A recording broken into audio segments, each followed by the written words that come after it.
Voilà, eh bien donc je vous propose de commencer. Prosper et Félix, donc, qui s'invitent chez vous. Alors, je vais tout d'abord remercier tant mes deux collègues délégués pédagogiques qui sont en coulisses, à savoir Véronique Bonnet et Christine Martin. Remercier Julie Deleuze, ma collègue du marketing, qui s'assure que qui est aux manettes pour veiller à ce que ce webinaire se passe correctement. Et enfin, nous avons la grande joie d'accueillir parmi nous Johanna Pellegrini, qui est l'auteur de la collection, ou tout au moins l'auteur de Prosper et Félix première, et la co-auteur de Prosper et Félix deuxième, et qui interviendra à la fin de la présentation pour répondre à vos éventuelles questions. Prosper et Félix est un projet qui est né il y a 5 ou 6 ans, qui en est aujourd'hui à sa deuxième édition. Les points forts de la collection et je dirais les lignes directrices de la collection sont restés identiques tant au niveau de la première que de la deuxième édition. Pour faire place à des collections de latin que je voudrais qualifier d'ancestrales, nous avons fait un choix délibéré d'en rendre la consultation, voire même l'étude, beaucoup plus agréable en faisant appel à la lecture et à la couleur, pardon, et à de nombreuses illustrations. D'autre part, et c'est une particularité de la deuxième édition, on a aujourd'hui le choix entre 2 formats éditoriaux. Le premier est le livre cahier que j'ai ici en main, ou on va également l'appeler le tout en main. Donc, l'élève ne dispose que d'un seul outil dans lequel il peut écrire. Ce sont des feuilles détachables qu'il peut éventuellement insérer dans un classeur. L'autre format, c'est ce qu'on appelle le double format, que j'ai ici pour la première, et qui est d'une part un manuel qui va reprendre essentiellement les textes et les notions de grammaire, et d'autre part, le cahier d'activité qui est ici. Si le manuel peut s'utiliser plusieurs années, ce n'est pas le cas du cahier. Dans les écoles qui disposent d'un prêt du livre, il est évident que le double format est intéressant puisque le manuel peut tout à fait rentrer dans un prêt du livre et ainsi diminuer le montant des dépenses des parents. Je vais faire une petite parenthèse parce que ma collègue Julie me rappelle judicieusement à l'ordre. Donc, je vous rappelle bien que vous avez tout à fait la possibilité de poser des questions via le pavé à la droite de votre écran. Si on n'y répond pas pendant la présentation, nous y répondrons avec Johanna Pellegrini au terme de la présentation. Voilà. Prosper et Félix est aussi présent sur la plateforme pédagogique Udidit. On y viendra par la suite. C'est aussi, je crois, un avantage appréciable. Alors, Prosper et Félix, c'est aussi une approche qui se veut certes ludique, toujours en phase avec le monde actuel et qui poursuit bien les objectifs du cours de latin, notamment au niveau des savoirs à acquérir. Donc, si nous avons fait le choix de l'aspect ludique, c'est en aucun cas pour faire l'économie des objectifs linguistiques à acquérir. L'élève y trouvera bien évidemment des textes authentiques et j'y reviendrai par la suite. Une thématique qui revient fréquemment et dont vous, profs de latin, vous savez que les élèves en sont très friands, c'est l'étymologie. Et enfin, et c'est aussi un point très important du cours de latin aujourd'hui, la culture latine est très présente, mais je rajouterai un point qui est important, c'est une culture latine qui se veut un dialogue permanent entre le passé et le présent. C'est un point essentiel des auteurs et je pense que Johanna Pellegrini ne pourra que me confirmer. L'essentiel est de montrer que le latin n'est pas une langue si morte que cela et que le latin reste aujourd'hui très présent dans notre vie quotidienne.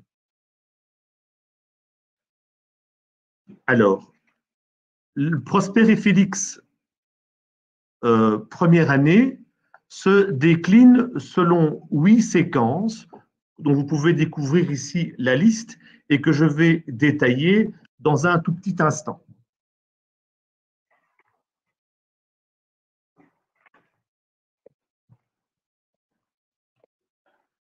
Dans la première séquence, latin d'hier à aujourd'hui, eh bien, vous avez tous compris qu'on va vraiment retrouver des traces du latin tout au long de l'histoire et notamment dans le monde d'aujourd'hui. C'est vraiment la thématique abordée dans cette première séquence.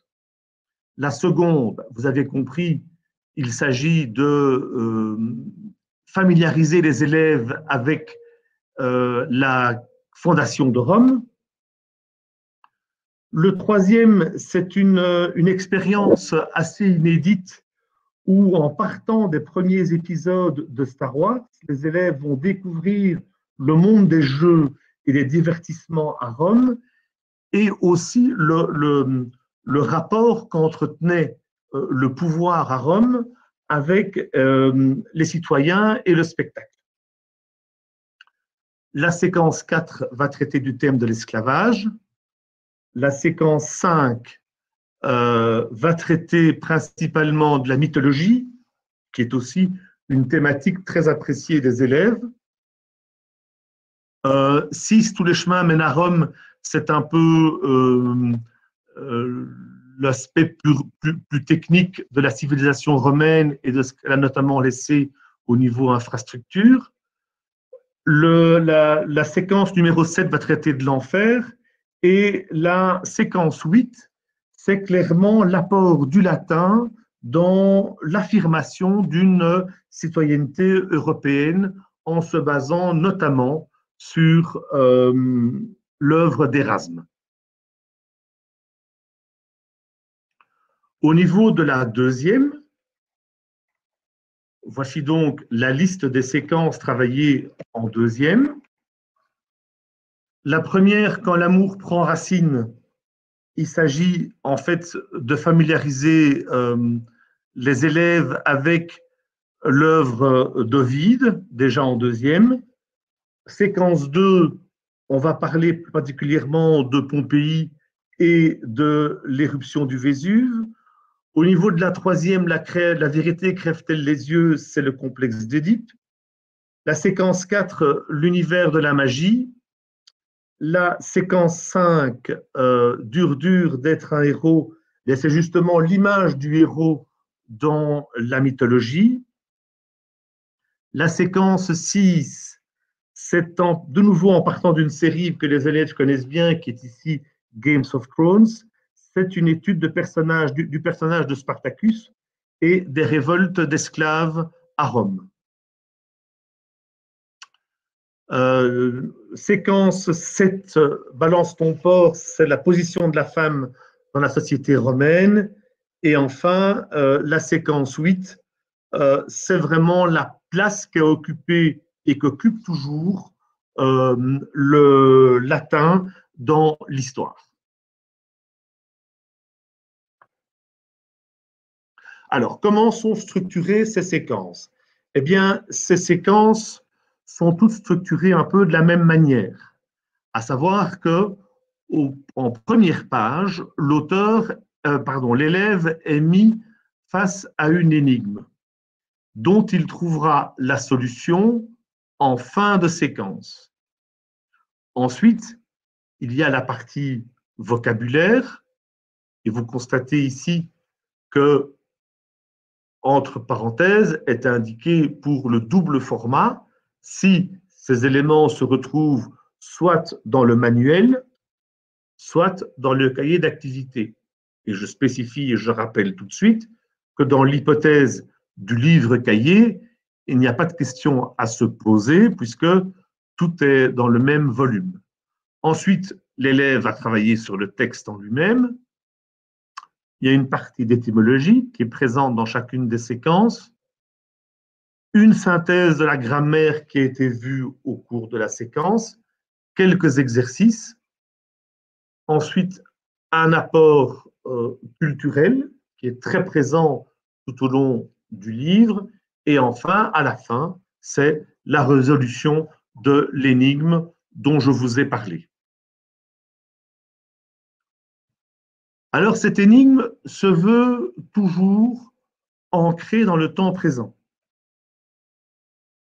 C'est vraiment, on part d'un élément du latin que l'élève est susceptible de rencontrer.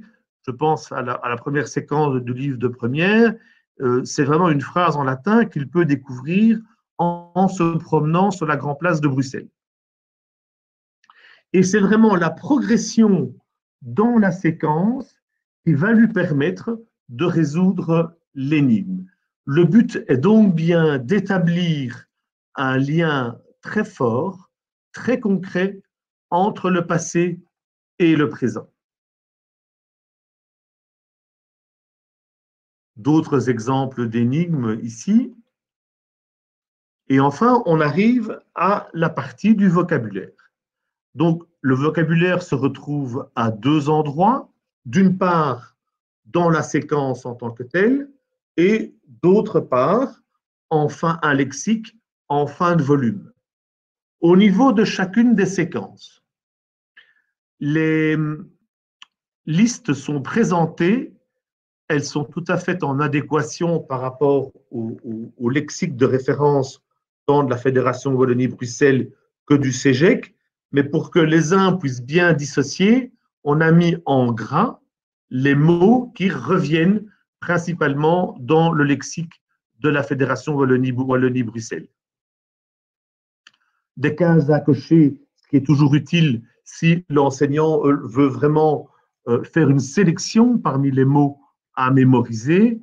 Et enfin, je viens d'en parler, un lexique final en fin de volume. Chaque séquence propose un texte authentique. Et on sait tous que c'est une obligation aujourd'hui des référentiels. Maintenant, appliquer cette règle de manière scrupuleuse et à la lettre peut éventuellement poser des difficultés, vous le savez aussi, au niveau de la première, ou mettre en un texte parfaitement authentique face à un élève en début de première risque quand même de poser des soucis. Et donc, toujours en partant d'un texte authentique, ils ont été parfois, et alors c'est clairement indiqué, un tout petit peu retravaillés pour en assurer le bon travail par l'élève. Si jamais le texte a été éventuellement un tout petit peu retravaillé, l'enseignant trouvera de toute manière sur la plateforme UDIDIT le texte authentique tel qu'il est. Consigne de traduction minimale, donc c'est une liberté d'approche pour l'enseignant. Ça, on laisse vraiment chaque enseignant gérer cette consigne en fonction du groupe classe qui est en face de lui. Alors, je vous disais que l'étymologie est très présente dans le livre et je pense que c'est un élément que les élèves apprécient. On va trouver effectivement beaucoup d'exercices assez ludiques et variés qui permettent de faire découvrir à l'élève le sens d'un mot français en partant de son étymon latin. D'autre part, il va pouvoir deviner, grâce au latin, le sens d'un slogan, par exemple dans une langue étrangère. Et enfin, on peut compléter des phrases à l'aide de dérivés français de mots latins donnés. Et ça se retrouve dans toutes les séquences. La grammaire est évidemment travaillée au niveau de chacune des séquences et va se retrouver à deux endroits dans le livre. Je viens de le dire au niveau de la séquence même, sous forme de questionnement à partir de phrases du texte travaillé. On cherchera toujours à présenter la grammaire dans la séquence de façon assez schématique. Et on retrouve à la fin du volume un memento grammatical qui reprend toute la matière.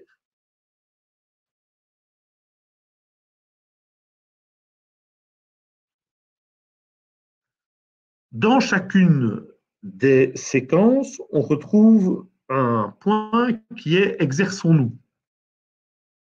Ce qui va permettre à l'élève de vraiment mettre en pratique ce qu'il a déjà acquis et surtout pouvoir en vérifier la connaissance de la théorie. On est à la fin du processus inductif et il est temps d'en évaluer l'assimilation.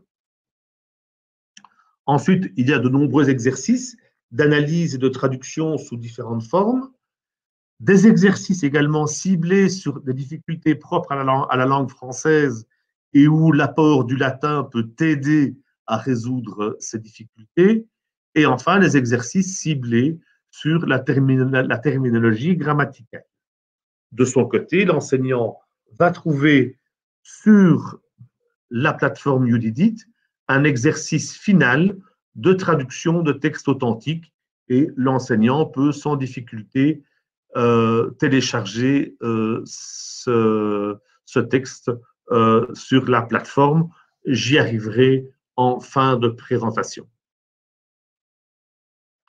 La culture et la civilisation sont indissociables de Prosper et Félix. Je vous disais, et on l'a vu à la lecture des différents intitulés de séquences, il y a différentes thématiques qui sont travaillées, la mythologie, l'histoire, les modes de vie, comment, pas uniquement avec des textes, mais aussi avec une documentation assez riche et variée, où l'importance du visuel via des photos, vous en avez un exemple devant vous, des photos couleurs, permettent aussi à l'élève de entrer en contact avec cette richesse culturelle. On sait aussi qu'au premier degré, les élèves sont souvent très visuels et donc c'est un point qui a été vraiment important dans l'élaboration de la séquence. D'autre part, par les activités qui sont proposées, l'élève est évidemment sollicité pour apporter sa contribution via les séquences qui sont proposées. Et comme je le disais tout à l'heure, et c'est aussi la thématique de la fameuse énigme au début de la séquence, le faire constamment voyager entre le passé et le présent. Au fil des séquences, on va également aussi retrouver la fameuse devinette de la Sphinge qui lui permet aussi de se familiariser avec des réalités culturelles qui sont inhérentes à la méthode. En fin de manuel, je vous parlais du lexique de vocabulaire, aussi un memento grammatical très clair et présenté souvent sous forme schématique. Vous en avez un exemple devant vous avec le schéma de synthèse du classement des noms en déclinaison et en genre.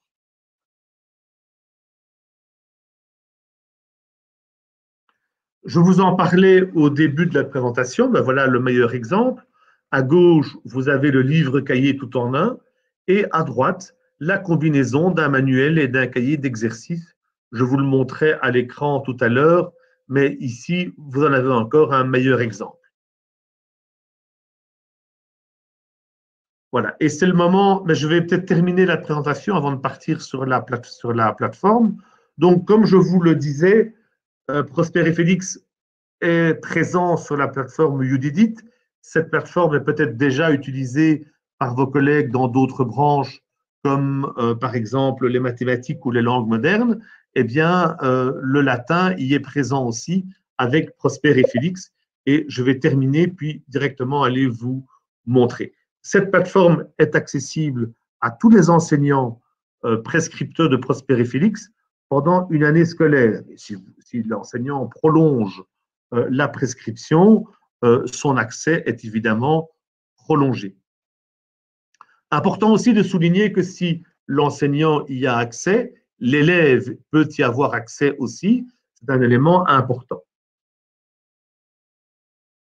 Il y trouvera le manuel numérique, du moins l'enseignant, et l'enseignant va pouvoir ainsi projeter le contenu du livre de l'élève en classe.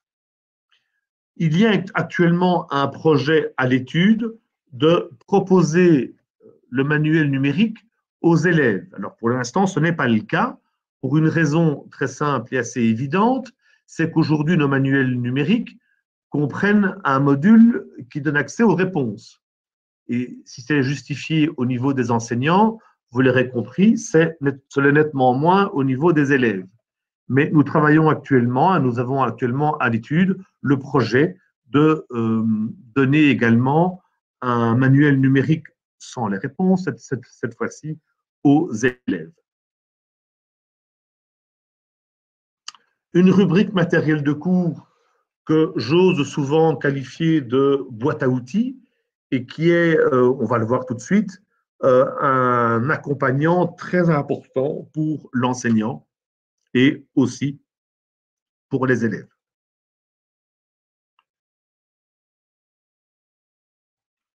Des pistes méthodologiques vous seront proposées à la rentrée pour vous aider à aborder les textes authentiques et leur traduction. Je ne vais pas m'appesantir dessus, puisque Johanna Pellegrini en touchera un mot quand elle prendra la parole juste après moi. Et enfin, des exercices interactifs, c'est aussi un élément neuf pour cette prochaine rentrée. Ce sont essentiellement des exercices de consolidation qui seront proposés sous forme d'exercices en ligne et qui aborderont autant la culture, le vocabulaire et qui couvriront les notions de grammaire à maîtriser. Je pense que c'est vraiment un plus important pour Prosper et Félix. C'est une pratique déjà très courante pour nos manuels de langue moderne ou de mathématiques, et en faire bénéficier Prosper et Félix sera certainement apprécié de tout le monde.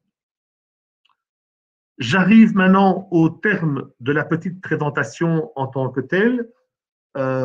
Nous restons bien évidemment en ligne et ce webinaire n'est pas terminé, je vous le disais, puisque tout à l'heure, Johanna Pellegrini me rejoindra entre guillemets sur la scène.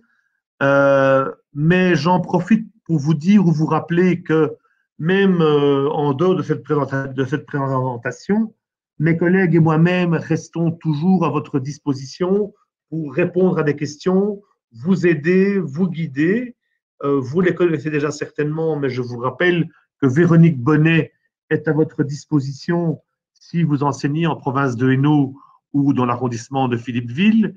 Christine Martin s'occupera principalement des enseignants qui travaillent en Brabant wallon, en province de Liège ou dans l'arrondissement de Namur. Et moi-même, je travaille avec les enseignants de Bruxelles, de la province de Luxembourg et de l'arrondissement de Dinan. Voilà, donc j'arrive au terme de cette présentation. J'espère vous avoir apporté des informations exactes. Si elles ne le sont pas, Johanna Pellegrini sera là pour me corriger quand elle prendra la parole. Et je vous propose maintenant attendez, parce que ma collègue m'envoie un petit message. OK. Donc, on va maintenant aller voir la plateforme Udidit. Comme je le disais tout à l'heure, vous avez ici donc l'écran d'entrée de la plateforme Udidit avec les 6 capsules dans l'espace supérieur. Ce sont vraiment ces 6 capsules qui vous permettent de naviguer sur la plateforme. À l'extrême gauche va se trouver le manuel numérique. Si on clique sur le manuel numérique, on va retrouver non seulement tu peux cliquer sur le livre cahier peut-être, merci. On va retrouver le contenu de l'outil papier que l'élève a entre ses mains. On va un petit peu attendre 2-3 secondes. Voilà. Mais ce qui est un élément important, c'est qu'on va également y trouver les réponses. Donc, si tu peux ouvrir une page, Julie, n'importe laquelle, et montrer comment on peut faire apparaître les réponses. Et je vous disais justement que c'est ce point qui, aujourd'hui, nous empêche d'en donner l'accès aux élèves. Voilà. Vous voyez, les réponses apparaissent. Tu peux peut-être un petit peu zoomer, parce que pour moi, c'est un peu petit. Voilà, super. Voilà. Il y a 3 manières de faire apparaître les réponses. Soit une première manière un peu radicale, où on fait apparaître toutes les réponses en un coup dans l'ensemble du livre. Ce n'est pas toujours le plus commode quand on est en classe. Une deuxième manière consiste à sélectionner une zone. Excuse-moi, Julie. On a encore des progrès à faire au niveau de la coordination. Donc, et troisièmement, on peut vraiment montrer les réponses ligne par ligne. Donc, vraiment avec une précision assez importante. Voilà. Deuxième élément important à retenir pour le manuel numérique, c'est la possibilité qui est offerte à l'enseignant de le personnaliser. Il est possible, voire même probable, que vous ayez des fichiers que vous souhaitez montrer à vos élèves en rapport avec le thème du chapitre abordé. Eh bien, libre à vous d'intégrer un fichier texte, un fichier vidéo, un fichier audio, un lien vers un site web. Donc, tu peux cliquer. Voilà. Vous avez là vraiment toutes les différents types de fichiers que vous pouvez intégrer à l'intérieur du manuel numérique. Il est très probable que telle manière de présenter les choses va très bien cadrer avec vos élèves une année, mais parce que les élèves changent et heureusement, peut-être moins bien cadré l'année suivante et que vous préfériez peut-être, vous, pour cette thématique bien précise, aborder la matière de façon un peu différente. Et donc, ça, c'est vraiment un plus important du manuel numérique, c'est la possibilité pour l'enseignant de le personnaliser. Alors, je crois qu'il n'est pas indispensable d'entrer plus dans le détail au niveau manuel numérique. Si tu veux bien retourner à l'écran de navigation de la plateforme. Voilà. Et on va aller voir ce qui se trouve dans le matériel de cours. Le matériel de cours, lui, contrairement au manuel numérique dans l'état actuel des choses, est accessible tant à l'élève qu'à l'enseignant. Bien sûr, l'élève, n'a pas accès à tout ce à quoi l'enseignant a accès, c'est normal. L'exemple le plus évident est évidemment le guide pédagogique qui n'est pas du tout destiné aux élèves. Alors, tu peux, oui, c'est assez petit, donc si tu peux revenir à l'écran précédent, qui est plus, voilà, oui, parfait.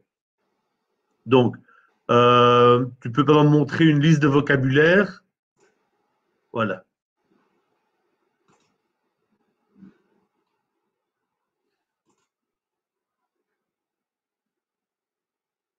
Donc, il n'est pas toujours facile comment dire, de présenter et de lire les questions en même temps. C'est pour ça que mes collègues y répondent. Mais d'après ce que j'ai pu voir dans les questions que vous posez, c'est un élément qui revient fréquemment. Ce sont les ressources supplémentaires sur la plateforme.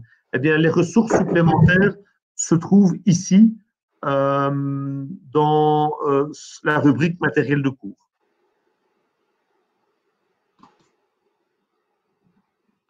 Voilà, tu peux peut-être montrer un... c'est relativement petit pour moi, Julie, donc si tu sais montrer d'autres choses à l'écran.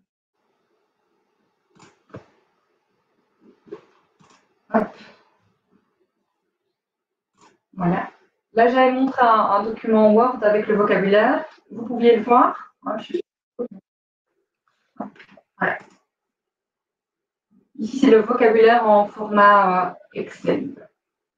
Fichier Excel qui peut être modifié. Donc. Pardon.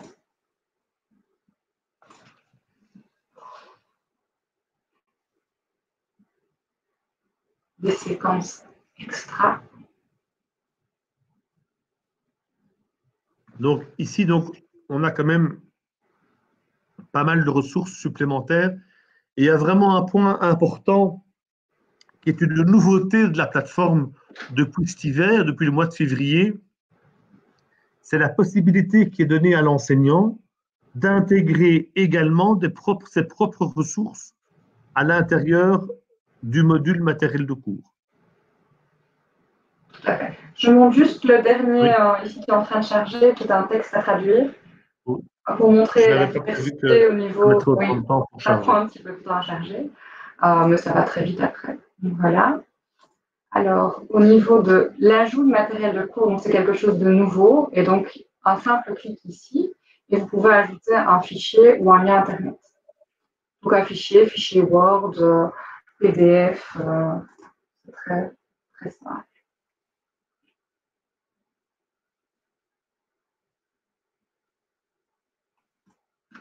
Voilà, donc ça c'est vraiment un point important et nous avons constaté au cours des semaines précédentes par les questions que nous posaient les enseignants dans d'autres branches, combien lorsqu'on est confronté comme ça à un enseignement confiné à distance, l'importance pour les enseignants de mettre des fichiers, quels qu'ils soient, des dossiers ou tout ce qu'on peut imaginer, à disposition des élèves. Eh bien, ce module est vraiment un point important et permet de le faire avec beaucoup de facilité. Voilà. Alors, il est prévu pour la prochaine rentrée d'intégrer des exercices interactifs. Julie, on ne va pas pouvoir le montrer, qui vont se trouver dans le module de droite, mais cela, je pense qu'il est préférable de vous retourner vers le délégué pédagogique de la région de votre école dès que ce sera opérationnel pour qu'il vous en dise davantage, parce qu'on pourrait éventuellement partir sur sur la plateforme dans une autre branche, mais je trouve qu'ici, ça n'a pas beaucoup de raison d'être. Je ne sais pas ce que pense Julie. Oui, tout à fait. Ici, simplement un titre d'information. Donc, ce sont des exercices interactifs qui pourront être assignés comme devoir aux élèves et où le professeur va pouvoir voir les résultats. Donc, en fait, on va vraiment pouvoir utiliser pleinement l'interactivité et la force de la plateforme multidite dès la rentrée grâce à ces exercices. Voilà. Ce qui est important à souligner, c'est que ces exercices à disposition des élèves, soit ils vont les faire de leur propre initiative parce qu'ils sont très motivés et qu'ils ont des profs de latin qui sont particulièrement motivants, mais aussi parce que le prof de latin peut, comme vient de le dire Julie, leur donner des exercices dans ces énoncés comme devoir. Et l'enseignant a constamment une vision dans le module résultat. Il a en permanence un contrôle sur ce que les élèves ont fait ou pas encore fait, et s'ils l'ont fait, est-ce qu'ils l'ont fait plus ou moins correctement, ou si malheureusement ils sont déjà arrivés à la moitié de la tâche, mais malheureusement tout est faux. Et autre point important, et là je me remets du côté de l'élève, quand il réalise ces exercices, il est bien évident qu'on ne le laisse pas complètement dans la nature, soit il répond correctement à la question qui est posée, et tant mieux, soit il répond par une mauvaise réponse, dans quel cas, un, on le lui en informe, et deux, il est alors en général aiguillé vers la page ou l'explication théorique qui lui permet de comprendre son erreur.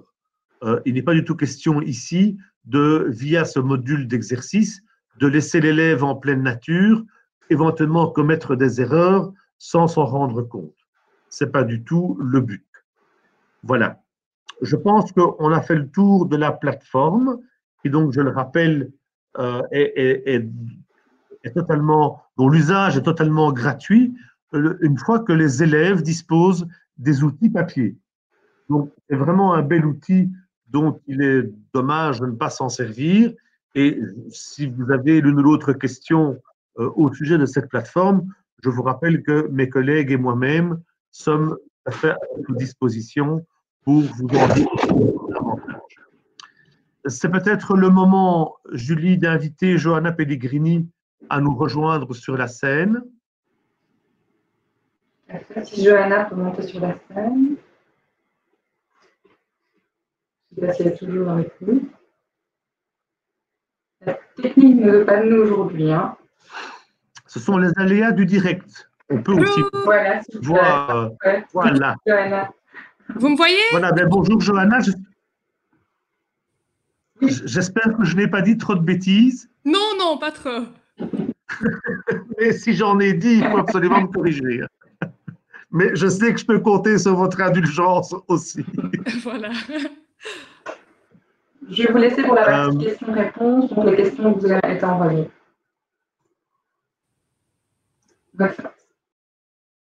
Merci.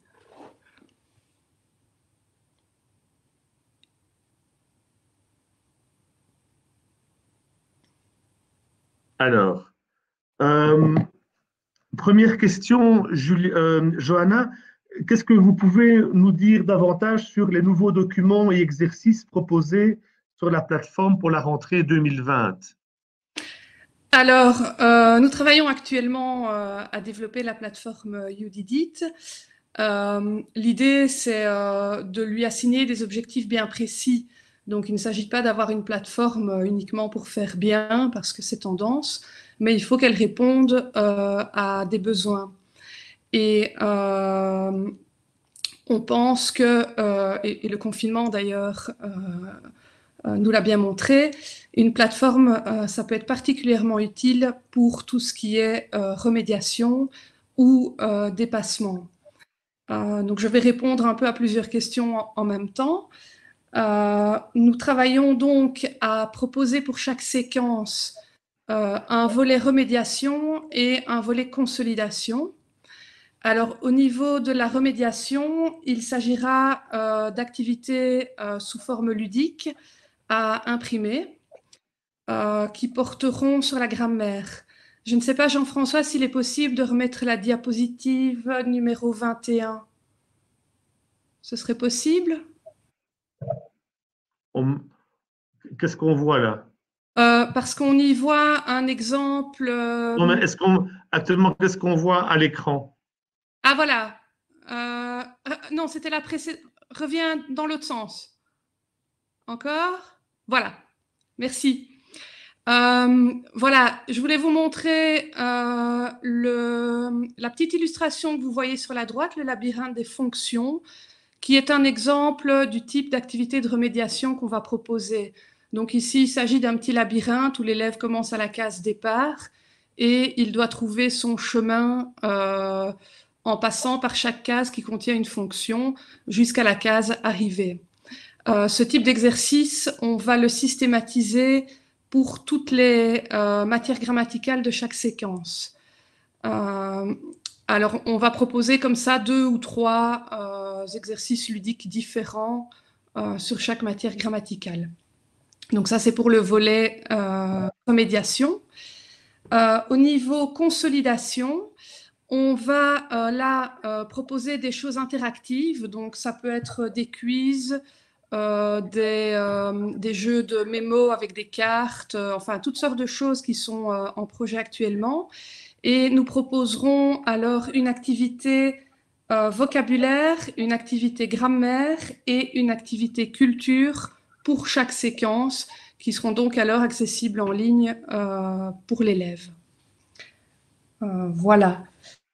Donc, c'est un peu la nouveauté qu'on essaye de mettre en place. Et pour le planning, parce que j'ai vu passer la question, on aimerait que ce soit prêt pour les 5 premières séquences de chaque manuel pour la rentrée. D'accord.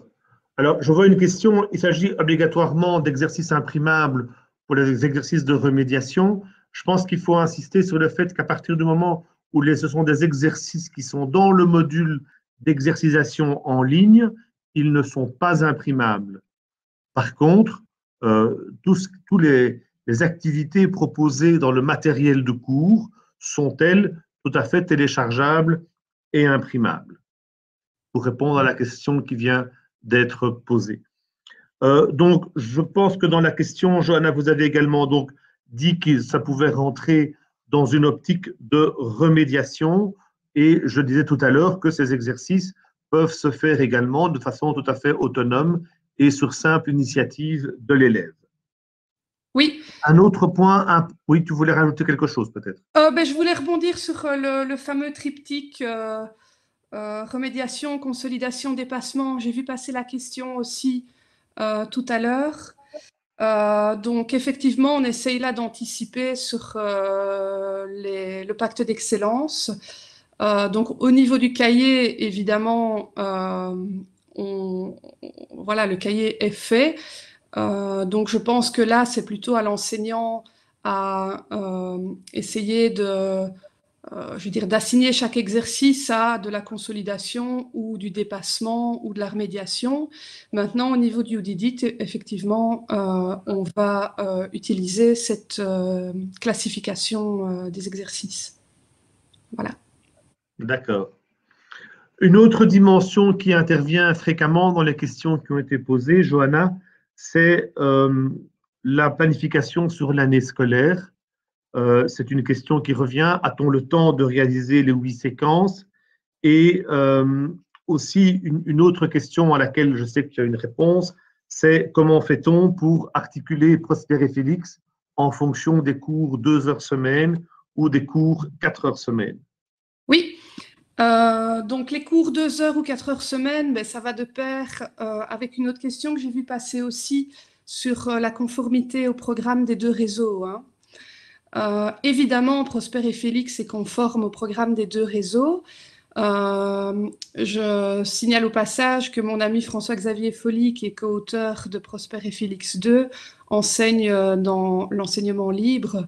Il est professeur au collège d'Alzon à Bure, tandis que moi, je suis du réseau Wallonie-Bruxelles Enseignement. Donc, les 2 réseaux sont représentés dans la collection, sont incarnés dans la collection, si je puis dire. Et évidemment, les 2 programmes ont été consultés, épluchés, et vous en aurez pour preuve que dans le vocabulaire de la 2e édition, on a choisi de signaler par des pictogrammes les mots de vocabulaire qui sont repris soit dans le document balise pour l'enseignement libre, ou soit dans le vocabulaire de base du 1er degré de Simone Tenon pour Wallonie-Bruxelles Enseignement. Donc il y a vraiment une vigilance à coller aux 2 réseaux. Je reviens à la question des 2 heures ou 4 heures et de la possibilité de terminer les 8 séquences. Ben, je vais dire que ça dépend effectivement de si on a 2 heures ou 4 heures. Moi, je connais les deux réalités, puisque j'enseigne à raison de 4 heures semaine dans une école et 2 heures dans l'autre. Ben, en 2 heures semaine, je crois qu'il ne faut pas se raconter de salade, on ne termine pas le manuel.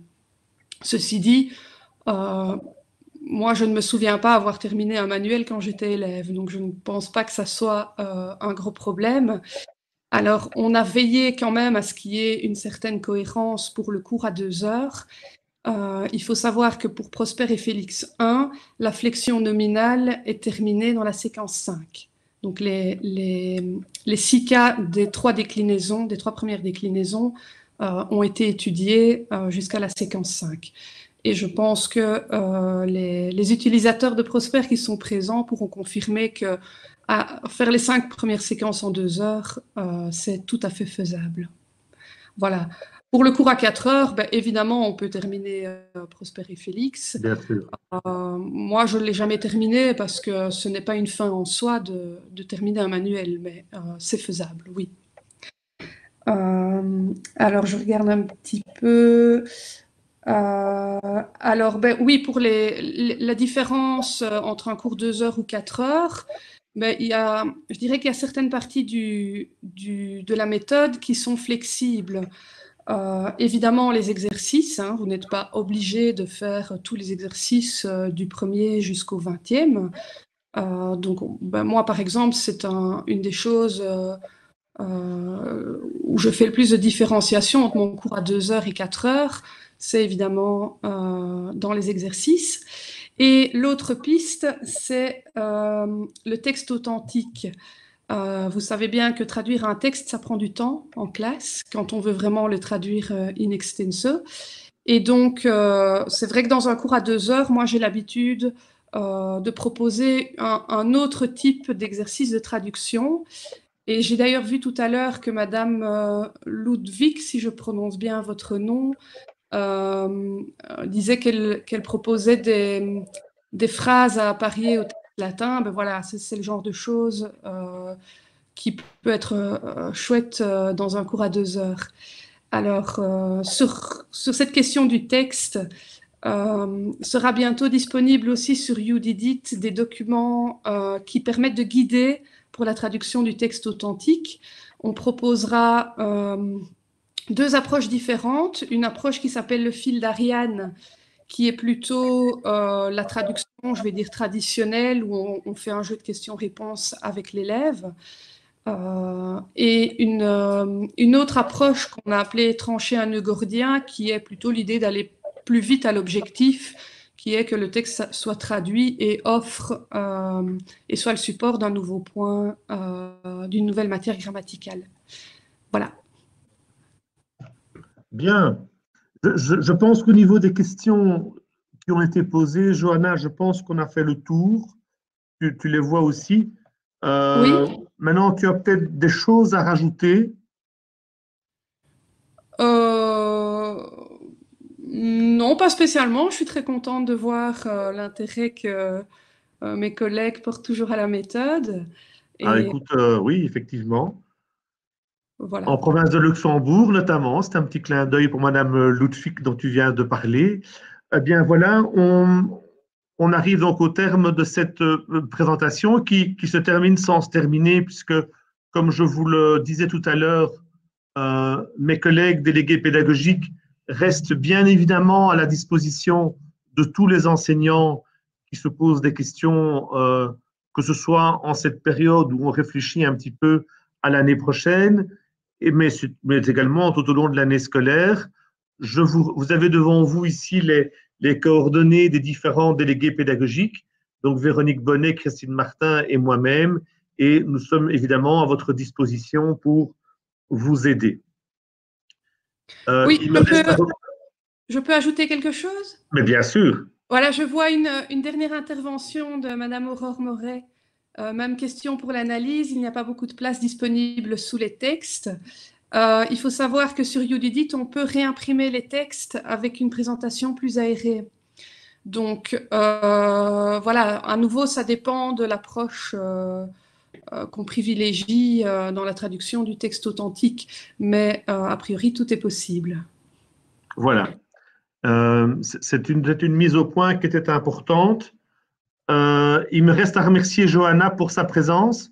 Ce n'est pas le cas pour tous nos webinaires que les auteurs sont avec nous. Ça rajoute évidemment une dimension qualitative à cette présentation. Et donc, merci beaucoup à vous, Johanna, d'avoir été présente et pris le temps, malgré l'agenda chargé, d'être avec nous aujourd'hui. Et j'en profite pour remercier mes collègues délégués pédagogiques, Julie Deleuze qui a assuré toute l'organisation pratique en coulisses, Et donc, j'espère qu'on pourra se revoir ou s'entendre à nouveau au sujet de Prosper et Félix, pour laquelle l'année prochaine s'annonce donc avec beaucoup de nouveautés et c'est une bonne chose. Voilà. À toutes et tous, une excellente après-midi. Merci beaucoup.